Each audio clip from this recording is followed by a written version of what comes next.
Punjabi novel ਟਾਵਾਂ ਟਾਵਾਂ ਤਾਰਾ ਕਿਸ਼ਤ number 44।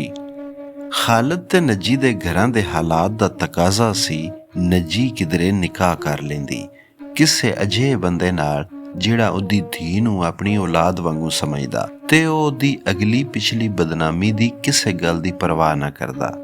ਪਰ ਅਜਿਹਾ ਫਰਿਸ਼ਤਾ ਬੰਦਾ ਕਿੱਥੋਂ ਲੱਭਦਾ? ਆਪਾ ਤੇ ਬਾਸੂ ਦਿਨੇ ਰਾਤੀ ਨੱਜੀ ਬਾਰੇ ਸੋਚਦੇ ਉਹ ਕਿਧਰੇ ਬਿਲੇ ਲੱਗ ਜਾਏ ਤੇ ਸਾਰੇ ਫਸਾਦ ਮੁੱਕ ਜਾਣ। ਜਦੋਂ ਦੀ ਨੈਣਾ ਖਾਲਦ ਦੇ ਘਰ ਆਈ ਸੀ, ਆਪਾ ਤੇ ਬਾਸੂ ਦਾ ਸ਼ਹਿਰ ਆਉਣ ਜਾਣ ਮੁੱਕ ਗਿਆ ਸੀ। ਉਹ ਜ਼ੀਨਤ ਤੋਂ ਡਰਦੇ ਸਨ। ਖਾਲਦ ਕਈ ਵਾਰੀ ਸ਼ਿਕਾਇਤ ਕੀਤੀ ਪਈ ਉਹ ਕਿਉਂ ਨਹੀਂ ਆਉਂਦੇ, ਪਰ ਉਹਨਾਂ ਨੂੰ ਹਿੰਮਤ ਨਾ ਪੈਂਦੀ। ਜ਼ੀਨਤ ਦੀ ਤਬੀਅਤ ਦਾ ਉਹਨਾਂ ਨੂੰ ਪਤਾ ਸੀ। ਪਰ ਇੱਕ ਦਿਨ ਇਹ ਮਸਲਾ ਆਪੂ ਹੱਲ ਹੋ ਗਿਆ। ਸਕੀਨਾ ਸਾਰੀ ਗੱਲ ਖੋਲ ਦਿੱਤੀ। ਉਹਨੇ ਆਖਿਆ, ਬਾ ਅਨਵਰ ਬੜੇ ਚਿਰ ਤੋਂ ਬਾਗਾ ਵਾਲੀ ਦੇ ਫੇਰੇ ਮਾਰਦਾ ਰਹਿੰਦਾ ਏ। ਉਹ ਨੱਜੀ ਨੂੰ ਪਸੰਦ ਕਰਦਾ ਏ ਤੇ ਉਹਦੇ ਨਾਲ ਨਿਕਾਹ ਕਰਨਾ ਚਾਹੁੰਦਾ ਏ, ਪਰ ਉਹ ਨਹੀਂ ਸੀ ਮੰਨਦੀ। ਉਹ ਘਰ ਵਸਾਣਾ ਹੀ ਨਹੀਂ ਸੀ ਚਾਹੁੰਦੀ। ਉਹਦਾ ਅਜਿਹਾ ਦਿਲ ਚੜਿਆ ਪਈ ਉਹ ਸ਼ਾਦੀ ਵਿਆਹ ਦਾ ਨਾਂ ਲੈਣਾ ਵੀ ਪਸੰਦ ਨਹੀਂ ਕਰਦੀ ਸੀ। ਪਰ ਹੁਣ ਬਾ ਅਨਵਰ ਉਹਦੇ ਲਈ ਜੋ ਕੁਝ ਕੀਤਾ ਏ ਉਹਦਾ ਬੜਾ ਅਹਿਸਾਨ ਮੰਨਦੀ ਏ।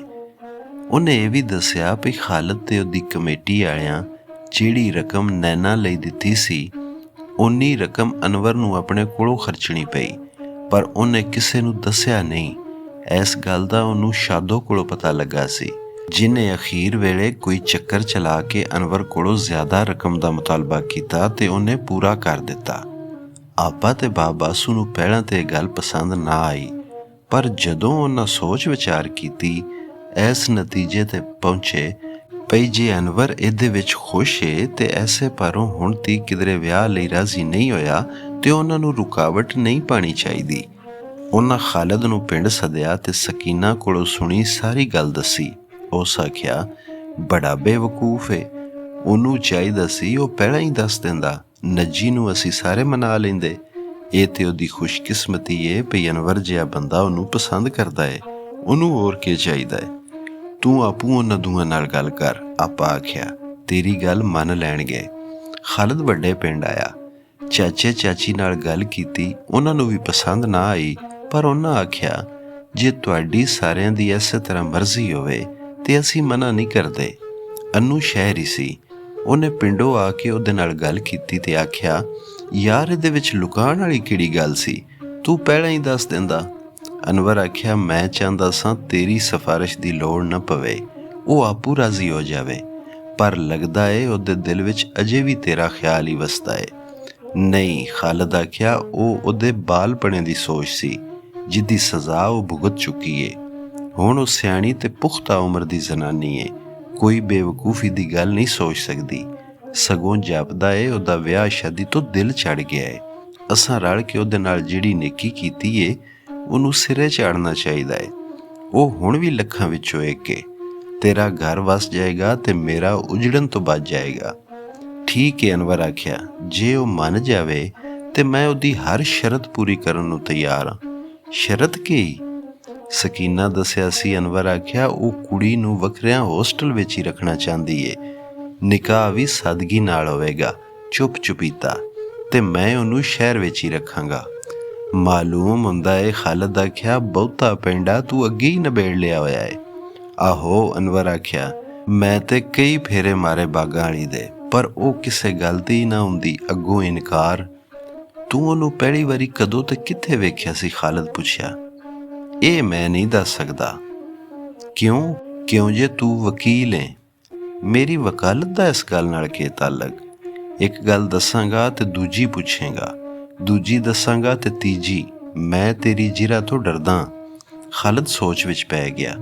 ਕੁਝ ਚਿਰ ਪਿੱਛੋਂ ਉਹਨੇ ਅਨਵਰ ਦੀਆਂ ਅੱਖਾਂ ਵਿੱਚ ਅੱਖਾਂ ਪਾ ਕੇ ਪੁੱਛਿਆ, ਯਾਰ ਹੋ ਕੇ ਵੀ ਗੱਲ ਲੁਕਾਉਣਾ ਏ? ਬੜਾ ਅਫਸੋਸ ਏ ਕਿ ਤੈਨੂੰ ਮੇਰੇ ਉੱਤੇ ਇਤਬਾਰ ਨਹੀਂ। ਮੇਰਾ ਖਿਆਲ ਏ ਨੱਜੀ ਨੂੰ ਸਰਵਰ ਦੇ ਘਰੋਂ ਕੱਢਣ ਤੇ ਨੂਰੇ ਗਫੂਰੇ ਦੇ ਕਤਲ ਵਿੱਚ ਤੇਰਾ ਹੱਥ ਏ। ਪਹਿਲੀ ਗੱਲ ਠੀਕ ਏ, ਦੂਜੀ ਨਹੀਂ, ਅਨਵਰ ਆਖਿਆ।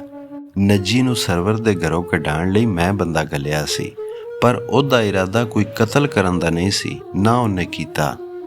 ਇਹ ਤੇ ਉਸ ਵੇਲੇ ਉਹਨਾਂ ਕੋਲੋਂ ਬਦਲਾ ਲੈਣ ਤੇ ਇੱਕ ਮਜ਼ਲੂਮ ਕੁੜੀ ਦੀ ਭਲਾਈ ਲਈ ਕੀਤਾ। ਮੈਂ ਤੇ ਉਸ ਵੇਲੇ ਉਹਨੂੰ ਵੇਖਿਆ ਵੀ ਨਹੀਂ ਹੋਇਆ ਸੀ। ਵੇਖਣ ਲਈ ਕੁਝ ਚਿਰ ਪਿੱਛੋਂ ਮੈਨੂੰ ਤੇਰੇ ਬੇਲੀਆਂ ਵਾਂਗ ਟੂੰਬ ਗੜਾਉਣ ਦਾ ਬਹਾਨਾ ਕਰਨਾ ਪਿਆ ਸੀ। ਬੰਦਾ ਕੌਣ ਸੀ? ਸ਼ੁਰੂ ਕਰ ਦਿੱਤੀ ਹੈ ਨਾ ਜਿਰਾ। ਪਿੰਡ ਦਾ ਸੀ ਕਿ ਸ਼ਹਿਰ ਦਾ? ਇਹ ਦੱਸਣਾ ਜ਼ਰੂਰੀ ਹੈ? ਅਨਵਰ ਹੱਸਣ ਲੱਗ ਪਿਆ। ਅੱਛਾ ਨਾ ਦੱਸ, ਖਾਲਿਦ ਆਖਿਆ। ਇਹ ਦੱਸ ਭਈ ਨੱਜੀ ਨੂੰ ਇਸ ਗੱਲ ਦਾ ਪਤਾ ਹੈ? ਨਹੀਂ, ਅਨਵਰ ਆਖਿਆ, ਤੇ ਦੱਸਣਾ ਵੀ ਨਹੀਂ। ਇਹਨਾਂ ਜ਼ਨਾਨੀਆਂ ਦੇ ਢਿੱਡ ਵਿੱਚ ਕੋਈ ਗੱਲ ਨਹੀਂ ਪਚਦੀ।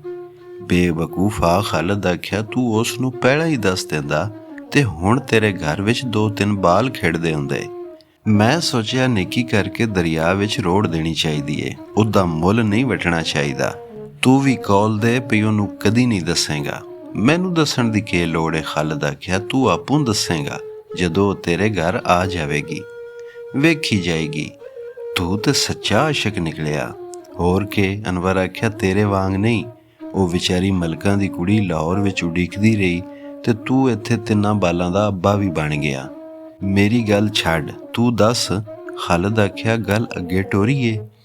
ਤੂੰ ਨਾ ਟੋਰੀ, ਅਨਵਰ ਆਖਿਆ। ਸੁਨਿਆਰੇ ਤੇਰੇ ਨਾਂ ਤੋਂ ਬੜੇ ਚਿੜਦੇ ਨੇ। ਫਿਰ ਕੌਣ ਟੋਰੇਗਾ? ਆਪਾ। ਉਹ ਵੀ ਤੇ ਮੇਰੀ ਭੈਣ ਏ। ਮੇਰੀ ਵੀ ਤੇ ਭੈਣ ਏ। ਚੰਗਾ, ਜਿਵੇਂ ਤੇਰੀ ਮਰਜ਼ੀ। ਆਪਾ ਤੇ ਬਾਪ ਬਾਸੂ ਹੀ ਟੋਰਨਗੇ ਗੱਲ। ਨੱਜੀ ਦੇ ਮਾਪੇ ਉਹਦੇ ਵੱਲੋਂ ਬੜੇ ਦੁਖੀ ਰਹਿੰਦੇ ਸਨ। ਨੈਣਾ ਵਾਲੀ ਗੱਲ ਪਿੱਛੋਂ ਉਹ ਹੋਰ ਬਹੁਤੇ ਪਰੇਸ਼ਾਨ ਤੇ ਫਿਕਰਮੰਦ ਰਹਿਣ ਲੱਗ ਪਏ। ਉਹ ਚਾਹੁੰਦੇ ਸਨ ਬਈ ਉਹ ਮੰਨ ਜਾਵੇ ਤੇ ਕਿਧਰੇ ਉਹਦੇ ਕਲਮੇ ਪੜ੍ਹਾ ਦੇਵਣ। ਉਹਦੇ ਬਿਰਾ ਭਰਜਾਈਆਂ ਤੇ ਉਹਦੀਆਂ ਨਿੱਤ ਦੀਆਂ ਨਮੋਸ਼ੀਆਂ ਤੋਂ ਬਹੁਤੇ ਹੀ ਔਖੇ ਸਨ। ਉਹਨਾਂ ਦਾ ਦਿਲ ਚਾਹੁੰਦਾ ਵੀ ਉਹਨੂੰ ਮੋਹਰਾ ਦੇ ਕੇ ਮਾਰ ਛੱਡਣ, ਤਾਂ ਜੇ ਨਿੱਤ ਨਵੀਆਂ ਵਿਚਾਰਾਂ ਤੋਂ ਜਾਨ ਛੁੱਟ ਜਾਏ। ਨੱਜੀ ਹੁਣ ਆਪਣੇ ਮੂੰਹ ਸਿਰ ਵਾਲੀ ਸੀ। ਮਾਂ ਪਿਓ ਹੋਰ ਬੁੱਢੇ ਤੇ ਕਮਜ਼ੋਰ ਹੋ ਗਏ ਸਨ। ਬਿਰਾ ਅੱਗੇ ਹੀ ਪਿੰਡ ਛੱਡ ਕੇ ਟੁਰ ਗਏ ਸਨ। ਉਹ ਆਪਣੇ ਫੈਸਲੇ ਆਪੂ ਕਰਦੀ, ਆਪਣੀ ਮਰਜ਼ੀ ਨਾਲ ਜਿੱਥੇ ਜੀ ਕਰਦਾ ਹੁੰਦੀ ਜਾਂਦੀ। ਮਾਂ ਪਿਓ ਨੂੰ ਸਿਰਫ ਇਹੋ ਤਸੱਲੀ ਸੀ ਭਈ ਉਹ ਬੁੱਢੇ ਬਾਰੇ ਉਹਨਾਂ ਦੇ ਕੋਲ ਏ ਤੇ ਉਹਨਾਂ ਦੀ ਪੂਰੀ ਖਿਦਮਤ ਕਰਦੀ ਏ। ਉਹਨੇ ਉਹਨਾਂ ਨੂੰ ਸਾਰੀ ਗੱਲ ਦੱਸ ਦਿੱਤੀ ਤੇ ਮਨਾ ਵੀ ਲਿਆ ਸੀ। ਸਿਰਫ ਉਹਦੇ ਬਿਰਾਵਾਂ ਨੂੰ ਇਹ ਰਿਸ਼ਤਾ ਪਸੰਦ ਨਾ ਆਇਆ, ਪਰ ਉਹਨਾਂ ਸੋਚਿਆ ਕਿਸੇ ਤਰ੍ਹਾਂ ਉਹਦੇ ਕੋਲੋਂ ਜਾਨ ਤੇ ਛੁੱਟੇ। ਇਸ ਲਈ ਜਦੋਂ ਆਪਾਂ ਆਪਣੇ ਖਾਵਨ ਤੇ ਸੱਸ ਸਹੁਰੇ ਨਾਲ ਰਿਸ਼ਤਾ ਪੁੱਛਣ ਆਈ, ਉਹਨਾਂ ਹਾਂ ਕਰ ਦਿੱਤੀ ਤੇ ਸਾਰਾ ਕੁਝ ਬੜੀ ਸਾਦਗੀ ਤੇ ਸਹੂਲਤ ਨਾਲ ਹੋ ਗਿਆ। 10-12 ਬੰਦਿਆਂ ਦੀ ਬਰਾਤ ਗਈ, ਨਿਕਾਹ ਹੋਇਆ, ਚਾਹ ਪਾਣੀ ਪੀਤਾ ਤੇ ਨੱਜੀ ਨੂੰ ਲੈ ਆਏ। ਅਨਵਰ ਨੂੰ ਇਸ ਗੱਲ ਦਾ ਬੜਾ ਅਫਸੋਸ ਸੀ ਭਈ ਉਹਦੀ ਜੰਝ ਨਾਲ ਖਾਲਿਦ ਸ਼ਾਮਲ ਨਹੀਂ ਸੀ।